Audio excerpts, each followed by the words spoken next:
Welcome to another Unwinding with Fiber and Fabric. It is the beginning of September 2022, and I have finally wrapped up my summer spinning and knitting project, the shawl that I started back during Tour de Fleece. So that will be up in just a moment to share with you. But first I wanted to let you know that I have been crazy busy making some fun Christmas samples and Christmas projects. I'm trying to identify what I'm going to have as my 2022 ornament for my family and friends this year. I've been playing with wood cuts, some engraving, laser engraving. I've been working with some embroidery designs, having lots of fun testing out different techniques, and not quite narrowing it down completely as to what my ornament will be this year. But I think I have my husband excited for holiday crafting just in time. Because any of you that craft for the holidays knows that we have to get a little bit of a jump on things. So while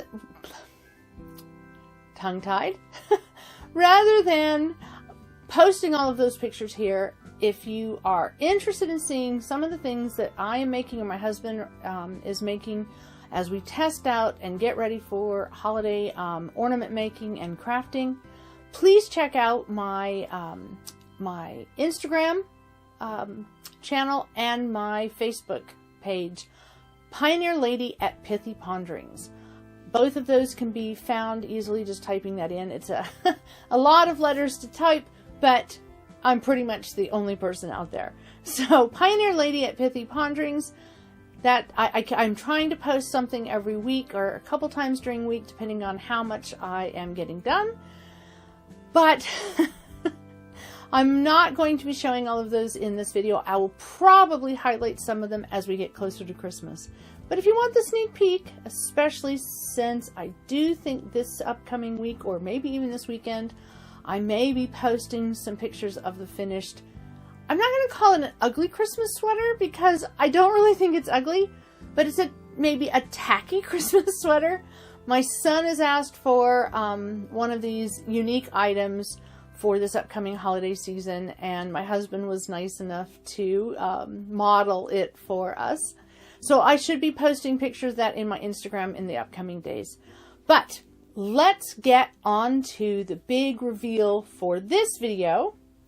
My shawl that I've been working on all summer.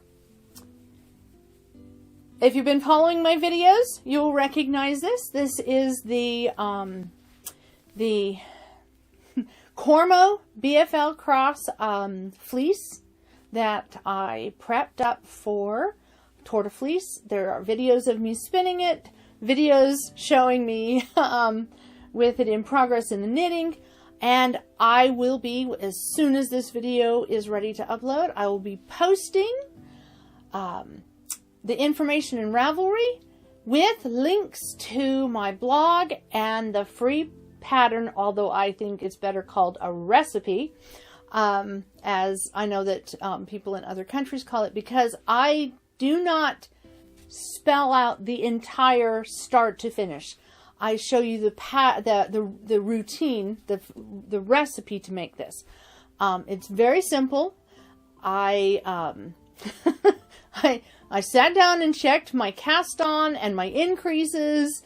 I hope there aren't any errors, but it's a very simple, very lovely shawl to make. I'm so thrilled with it. And yes, I will be showing pictures as I'm speaking, I'm sure. I am so thrilled with it because it really drapes beautifully. It hangs down my back and covers all the way down to my waist.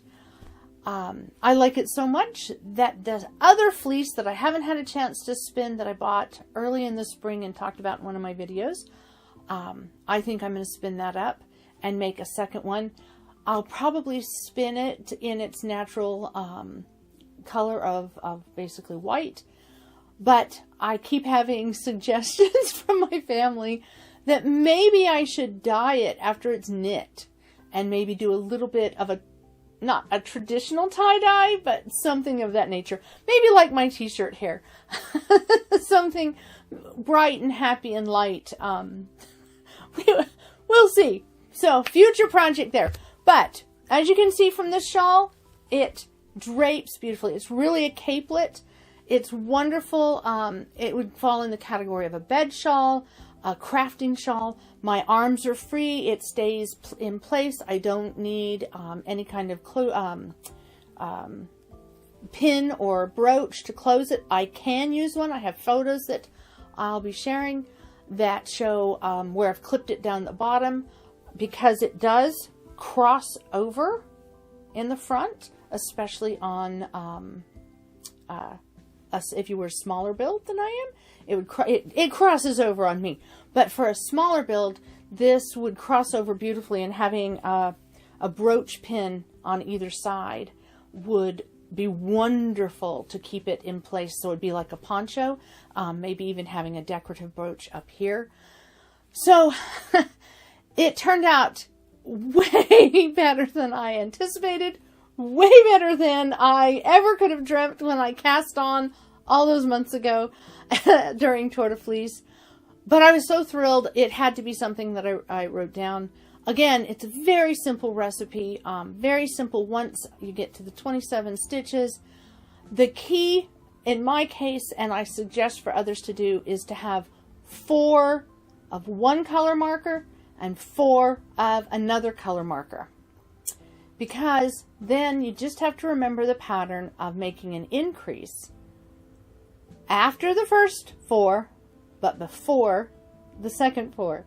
So it would be slip a marker, slip a marker, increase, knit to the next marker, slip a marker, increase, knit to the next marker. But when we get to the second set of colors, it's increase, slip a marker. I did yarn overs. I liked how it gave it, I'm trying to hold this up, hard, right, there it is, there, and angle, there, we almost can see the seam. I'll show a picture. I know you can see it in the pictures better. So it is fun. It was very simple. It's the kind of thing I can knit even when my brain isn't striking on all cylinders, you might say. I like these kind of projects because during the day I do challenge my brain with calculations and cutting, measure twice, cut once, all of these different crafting that I do that require a little more thinking, a little more concentration, and a little bit more sharpness to my brain. By the end of the day, sometimes a little earlier than the end of the day, my brain starts to get a little tired. I start to get a little bit of fog, and trying to keep track of something like even something as simple as counting stitches, that becomes problematic. So I like to be able to sit down in front of the TV. I like to be able to knit or spin or quilt, and I like to be able to do it where I'm not thinking a ton. And having 2 color sets of markers and using them as the pattern to say, okay, in this set of colors, I'm going to always put my yarn over after the marker, but in this set of colors, I'm always going to put my marker before, my yarn over before the marker. And so that's explained in this recipe that I provide on my blog for free. It has never been in my intent to make patterns to sell, mainly because I struggle to work with patterns that you have to count and think. So for me, I like being able to use things that are extraordinarily friendly to any kind of impairment. In my case, the fog that I get is my impairment. But I like to make things that help people who are beginners create something really lovely and wonderful, but don't require getting stressed over counting stitches. The lovely thing about this is if you make a mistake, it's going to be awfully hard to see it. The other thing that is lovely about this shawl is that it can be made with any gauge, any size needle, and any yarn. Pick a needle that fits your yarn. Either fits it to be a firm fabric, or in my case, a loose drapey fabric. That's the one thing I didn't put down in my instructions as to what I used. I used a fingering weight yarn, and I think I used a size 7 US needle. I will make sure before I post that that pattern to go and look up the needle and have that in in both its US and metric size. So it is a wonderful hand spun. It's a wonderful project to use with your hand spun. I suspect you could use yarn with slightly different dimensions. You could have a lot of fun with it. You can mix and match. It's really basic. It's really simple. So if you're interested in something like that, please give it a try and let me know how it goes. But I used, in this case, it was a fingering weight yarn. I used probably 1,200 yards of it. I still haven't even weighed. I still haven't weighed how much fiber I used, how much this actually weighs now that it's done. I suspect it's about a pound and a half. But again, that's the thing I love about it. It doesn't really matter. It's much lighter weight than my big triangular shawls that I've done. The big giant ones that I use is big and squishy. It's lightweight. It breathes really well. And the best part, again, my hands are free and it stays put. It's pointed down here at the end and is rounded in the back, but it stays put. If I'm feeling a little more chilled, I could cover up in this. I could make the same thing with a thicker yarn, probably less rows that I'd have to make. I will tell you, I did end up using a very long cable needle to knit this, and it takes up a very long cable. I think it's I don't think it's a 40. I think it's a 60. I'm sure I'll put a note as I'm watching this and editing it. I'll put a note as to what it was. I should have looked at the needle before I started making the video, but I wanted to get this video made. I want to get it uploaded. Going to keep it short and simple, and I hope you enjoy it. I hope that you enjoy seeing the final video. So one last note. I am hoping to be able to continue to make these videos in the month of September, at least one more, but we have a new member joining our house. As of tomorrow, I go and pick up a new little kitten. She is an adoptee, and she is she'll probably be about 10 weeks old tomorrow, and she is an orange tabby that I'm really hoping my giant monster kitties, Ting and Callie, that they'll take to her and that we'll have an easy transition. But this room that I'm in right now is the room that we will be transitioning her in the house. And so I have to put away all my recording stuff for a bit. I spent yesterday, my husband and I spent yesterday evening going around with a bin looking for all the balls of leftover yarn. And oh my goodness, I have a whole wash bin full of balls of leftover yarn, just of my hand spun, my projects. And I'm pretty sure I collected all of them once before. So when my big kitties, they don't bother my yarn. If it's in a bowl, if it's in a container of any kind, I suspect even if my Callie will occasionally get a little frisky, and if the yarn has a little bit too much lanolin left in it, she may try to take it out of a basket. But for the most part, they're older kitties and they leave the yarn alone. We do not hold out hope that a 10-week-old kitty will do the same. So we've gone through, we've collected up all my leftover balls that are, you know, my husband makes me wooden bowls. And I leave them around everywhere, and they tend to collect a lot of the leftover balls of yarn. They make nice decoration. They look lovely.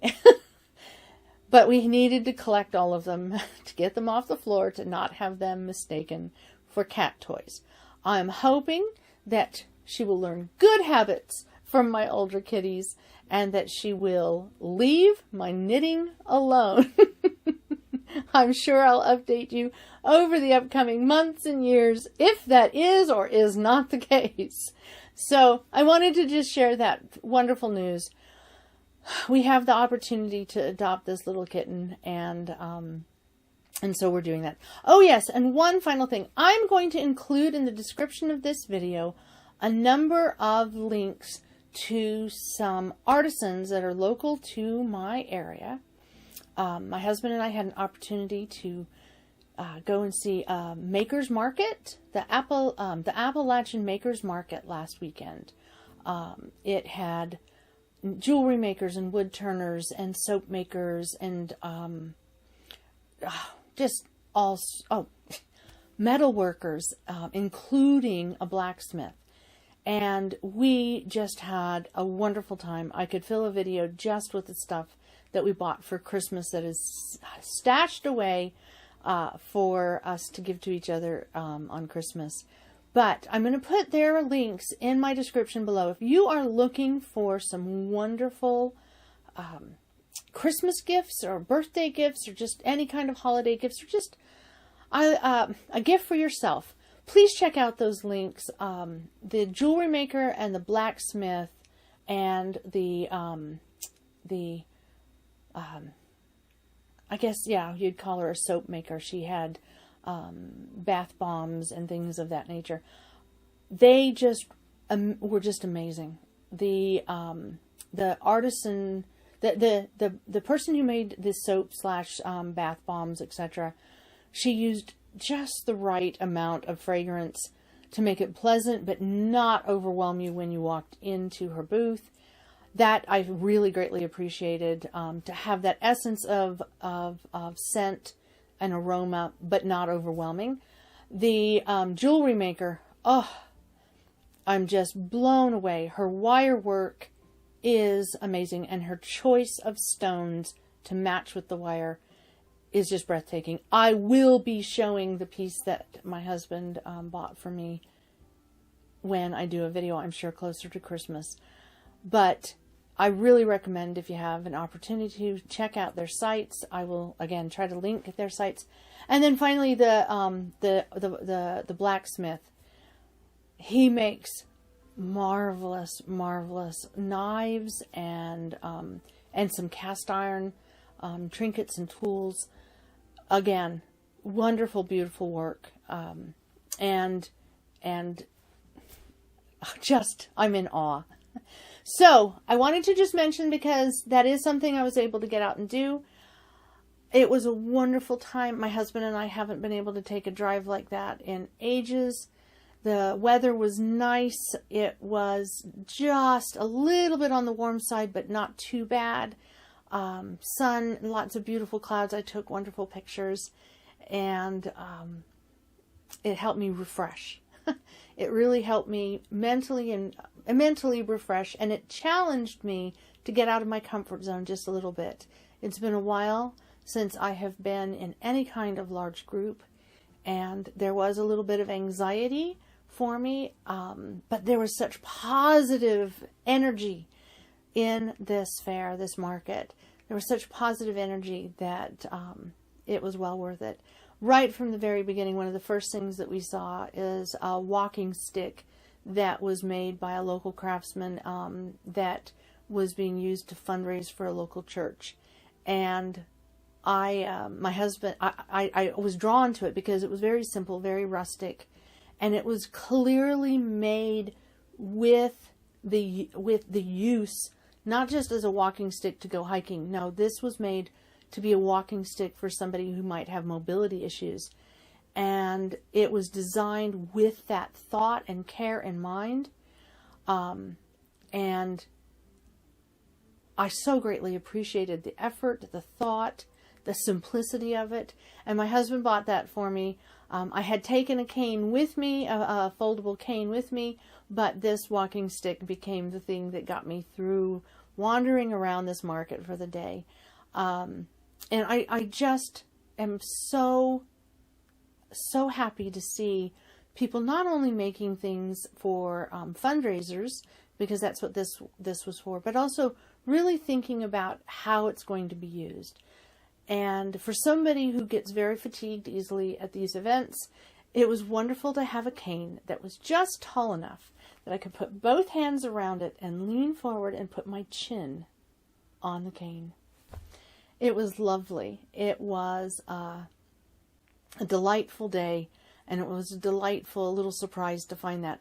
Because unlike so many of the walking sticks made for hiking, this one at the bottom of it had a rubber attachment placed, one of the rubber feet, so that it wouldn't skid. And at the top, it has a little cast iron, like a hand or to hold clear marble. But the top of the marble's been shaved off so that it's flat and smooth. So when I put my hands over the top of it and I rest my chin on it, I can find a little bit of rest, even when there's no seats to sit on. So it was delightfully designed and well thought out. And I am tremendously grateful for the craftsmen who put together such a beautiful, simple but beautiful piece of work. So, again, as I've said in a previous video, if you have an opportunity to go out and visit any of these makers markets, these craft fairs, these artisan shows, I really recommend it. It is such food for the soul. So with that, I hope that you have enjoyed this video. I hope that you go check out my blog. The description below will contain its link, as well as you can find, you will be able to find a link on this for Ravelry.